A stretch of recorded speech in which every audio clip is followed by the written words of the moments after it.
Hello, আসসালামু আলাইকুম আপা। হ্যালো। এখন হ্যাঁ, বিল ওয়ালাইকুম নিয়ে সালাম। আর সমস্যা নাই, আমরা কভার করে ফেলছি। 24 লক্ষ থ্যাংক ইউ। গ্রাহক একদিনে। আজকে আমি 24 লক্ষ? জি এটা নিউজ করো। হ্যাঁ নিউজ ভালো করতেছি। করে। সকাল থেকে আমি একদম নিউজ আর সমস্ত সাংবাদিক নিয়ে ঢাকা শহরে ঘুরতেছি।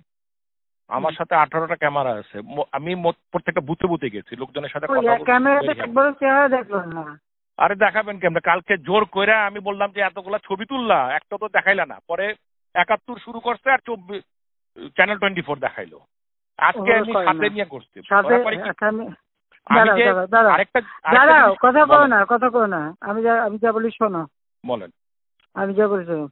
থোড়া সা হাদিয়া দে দো। ঠিক আছে, ওটা আমি মাথায় রাখছি। আজকে দেখে আমি বলছি, আমি সব মাথায় রাখতেছি। হয়েছে কি, আমি বিএনপি জামাত জোট কথাটা যেটা বলছি, সন্ত্রাসীরা ওইটা কেটে দিয়ে আমার বাকিটুকু কথা বলতেছে। আপনারা চার্জ দেন, এতটুকু কেটে কেটে করে দিতে। আজকে এগুলো সাথে নিয়ে চলতেছে। ওটা কাটলে একবার তোদের ইয়ে বন্ধ করে দেবো, বিদ্যুৎ বন্ধ করে দেবো। ওটা নিয়ে চিন্তা করতে হবে না আপা, মোটামুটি না, ওদের বলছে যে তোদের বিদ্যুৎ বন্ধ করে দেবো। হ্যাঁ আবার বলবা? ওইটা আজকে সকালে কথা হয়েছে আমার। এগুলি সব ডাকছিলাম আমার। আমি তো বিদ্যুৎ ভবনের খোলা রাখছি। আমি সকালে গিয়ে ওখানে তো সব লোকদের ডাকছিলাম। না, এরা এখনো থামবে না। হ্যাঁ থামবে না।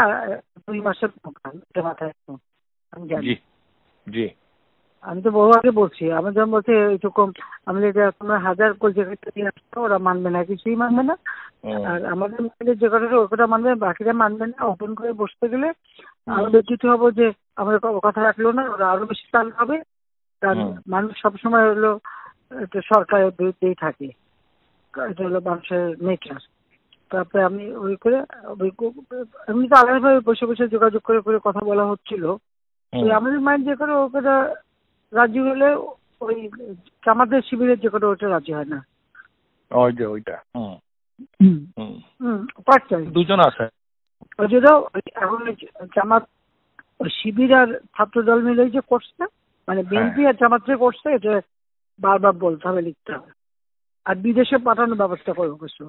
কারণ বিদেশে এই খবরটা যাচ্ছে সব কি ছাত্রলীগ আর ইয়ে করে। ছাত্রলীগ তো কিছু করে, ছাত্রলীগ মাইকে বেড়ায় চলে এসে আমরা বেড়ায় চলে আসবো। বেচারাদের কিচ্ছু নাই, কাপড় নাই, চুপুর নাই, আমরা এক কাপড়ে আবার আমার সমস্ত ইয়েগুলি মানে সার্টিফিকেট সব আছে, আমরা ওগুলো আবার পাওয়া যাবে। তোমাদের কাপড় চোপড় কি লাগে ব্যবস্থা করে দেবো, একটু ব্যবস্থা করো। হ্যাঁ সব ব্যবস্থা করবো আমি, অসুবিধা নেই। জি আপা, আসসালামু আলাইকুম।